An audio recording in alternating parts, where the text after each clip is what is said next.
Okay.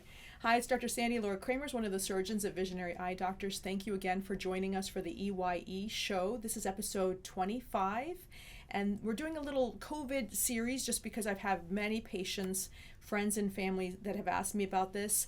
And so this is kind of the episode number 3 of that COVID episode series. So I want to talk a little bit about all the different treatment options available for COVID. And again, this is super controversial because most of the things I'm going to talk about have papers that support it and some papers that say don't use it. Some of them are FDA approved for use in COVID and some are not FDA approved for use in COVID. But I want to go through everything. And so we're going to go through a quick kind of explanation of all the key issues and all the key things that are available. And then in a future episode, we're going to go into depth of actually how they work. So this will be kind of an explanation. So there are many theories behind COVID, but the ultimate issue is twofold. You have a virus. The virus infects your cells and leads to inflammation. And then it leads to a cytokine storm. So those are the two things. You have the virus, it's starting to replicate, and then it leads to a cytokine storm, which is inflammation.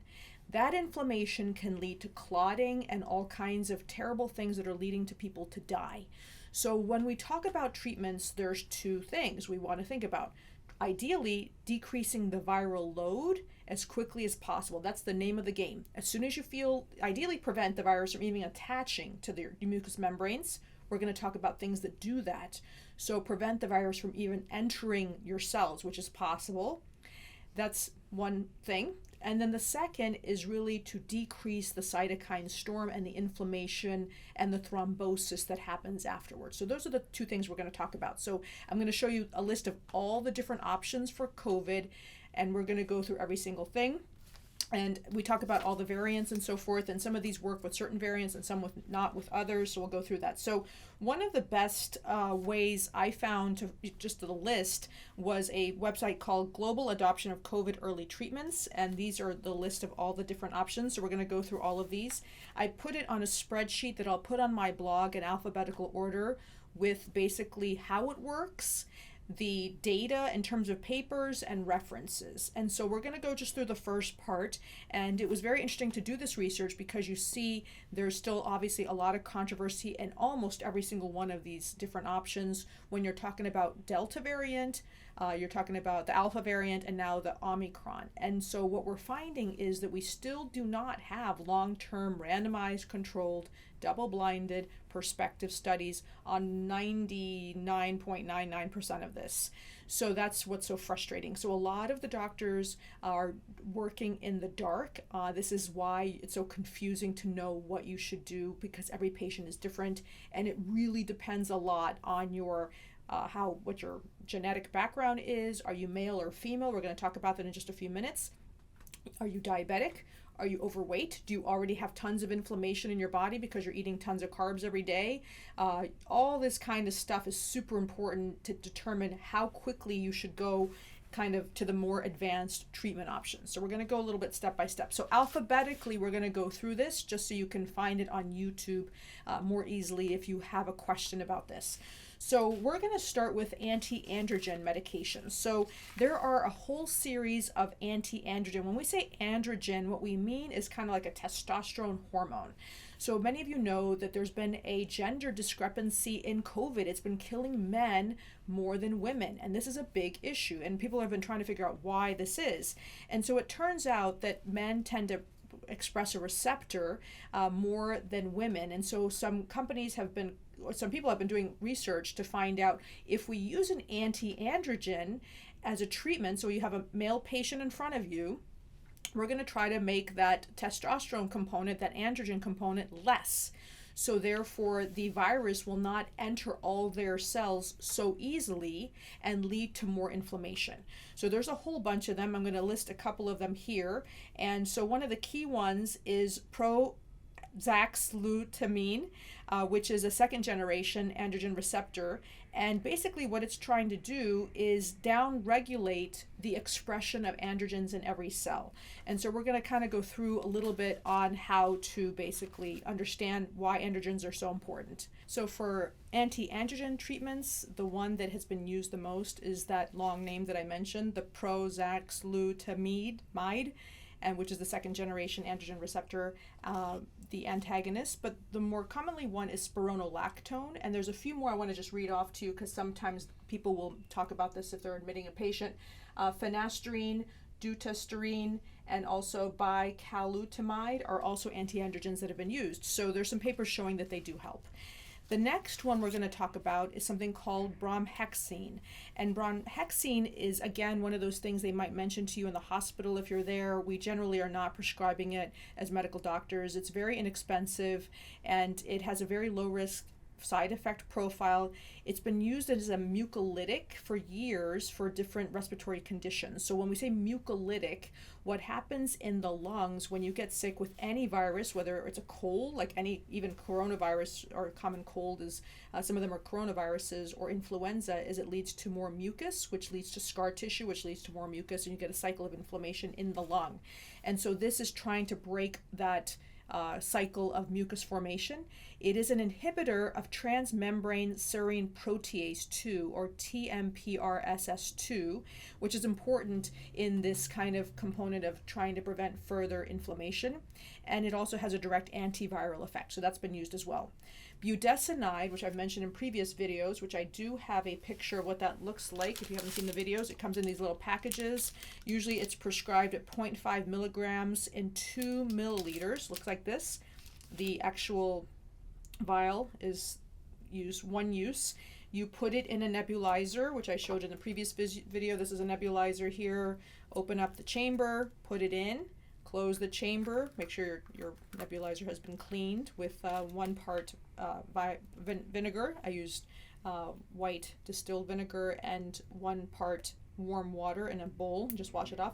Put it on, turn on your nebulizer, and then just breathe in the whole amount. This is where you want to use it. So when do you need budesonide? So most often, there's been papers showing budesonide early on for patients at risk, high risk of inflammation, really helps with the component of inflammation in their lungs. So if you're obese, you have any autoimmune disease, you have diabetes, you have any kidney issues, this is very, very safe as long as you have no allergic reaction to steroids, which is incredibly rare.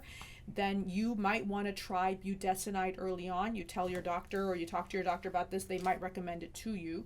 And so all steroids are very strong anti-inflammatory drugs. They are trying to basically help the arachidonic acid pathway of inflammation from causing more scar tissue. Inflammation causes scar tissue.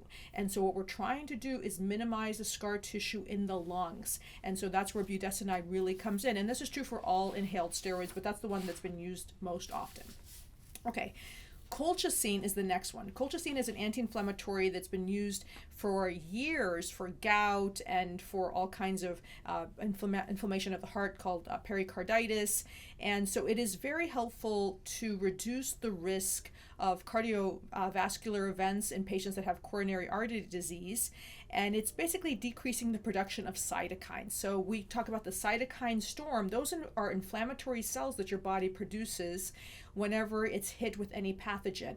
And so interleukin-1 beta is an example. And so colchicine is very good at basically decreasing that. So if you treat patients early with this medication, this can help. I have not treated any patients with this yet, but it has been used. There's, I'm sure, papers against this, but there are many papers for it. It is very safe. It's been used for years. Again, we still don't have any randomized controlled prospective studies on this, but this is something to consider. And so the, let's see, I would say the COVID treatment guidelines panel recommends against this because of their studies, except for a current trial that they've approved called the B11A trial. So this is, again, one of those kind of semi-controversial products that some patients that have gout and are taking colchicine can kind of be aware of.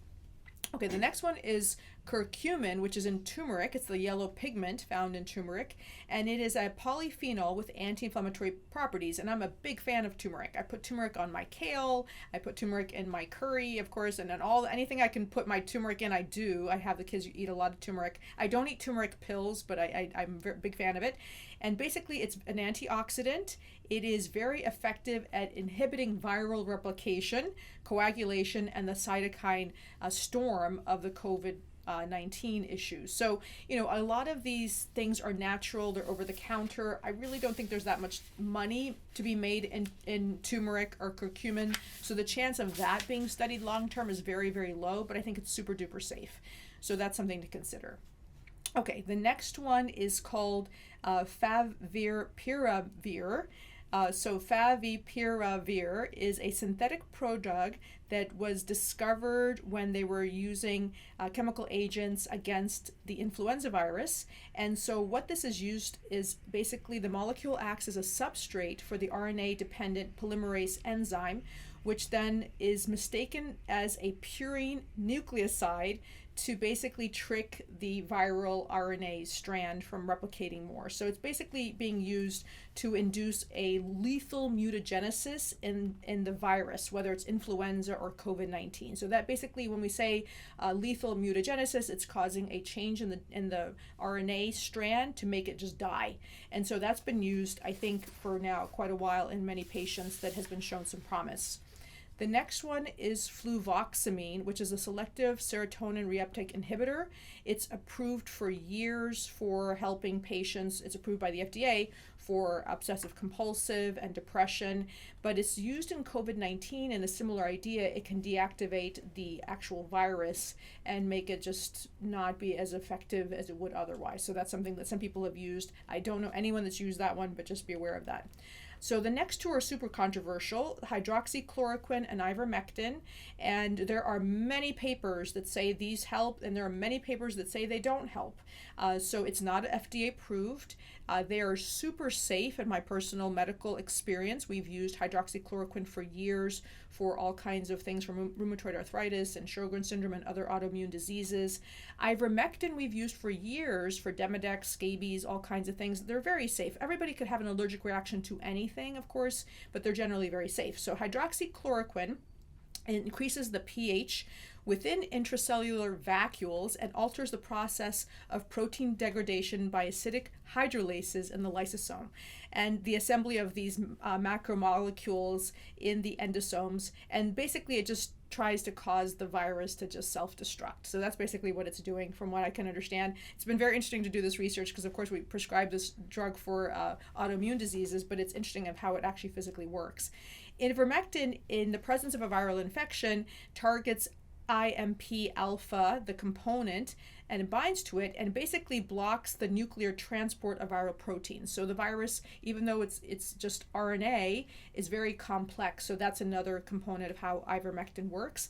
There have been doctors that just use one or the other for the COVID-19, and there's some doctors like Sister Dee Dee Byrne that we've interviewed in the past that use both together that seem to be more effective. Again, this is not FDA approved. There are no randomized control prospective studies. I don't know of any case report of somebody dying from hydroxychloroquine during COVID or ivermectin or both together. It will take years to understand in the end what is the best protocol, but this is very, very safe. Melatonin has been recommended to use during COVID, and melatonin for years has been used to help with sleep, to make sure you get a deep sleep or get to sleep and then have a deep sleep.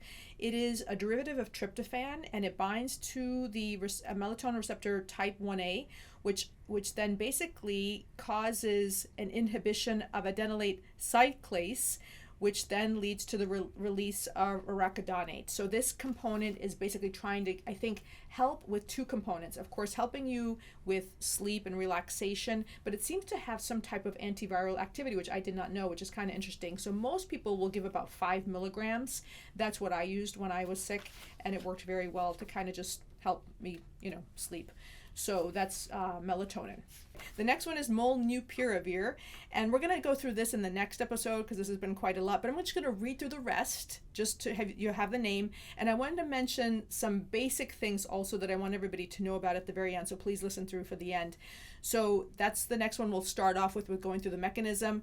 The N-acetylcysteine, which is abbreviated NAC or NAC, is used to break up mucus, and I've used that before for patients with cystic fibrosis and even for people that have filamentary keratitis in the eye with all these mucus strands on the eye. The next one is Nigella sativa, which is a plant that has an anti-inflammatory component. The next one is nitrosamide, which is a broad-spectrum thiazolide antiparasite. We'll go through that as well.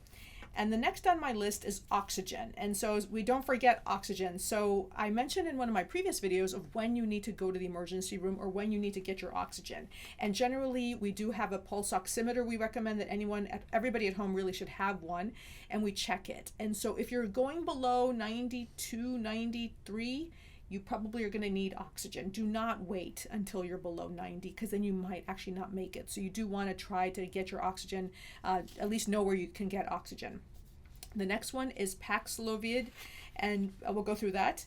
And that is basically a ritonavir combination therapy that's now under the name Paxlovid, which is a protease inhibitor, which is an antiviral, and it's now called the Pfizer COVID pill. So we're going to go through that in the next episode. The next on the list is povidone iodine. I'm a big fan of it. It's basically antimicrobial, and it basically is trying to kill cellular membranes to destroy the virus. Probiotics, quercetin, remdesivir, ritonavir, vitamin A, C, D, zinc. We're going to go through all of those, and I'll also cover monoclonal antibodies at the very end. But there's one thing on this list that they did not include on this list, which I was kind of surprised, and people are not talking about this, and I'm not sure why.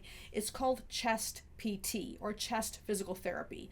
When I was a resident and a young doctor, we would make our rounds in the hospital, and we would always hear the chest physical therapist, there's actually a profession, hitting somebody's back really hard, trying to break open the mucus and having them cough everything out. And I really believe that that is super important with any lung infection. If you have asthma and you get sick, if you have a virus of any sort, influenza, bacterial pneumonia, trying to break open that mucus in your chest, you can do it with medications, but physically using heat, breathing in heated mist, trying to use the chest PT is super important. So please don't forget about that as well. So those are the key things we'll talk about in this episode. We'll go through the rest of the mechanisms in the next episode. Thank you for joining us. Please subscribe and please pass this on to your friends and family. Thank you.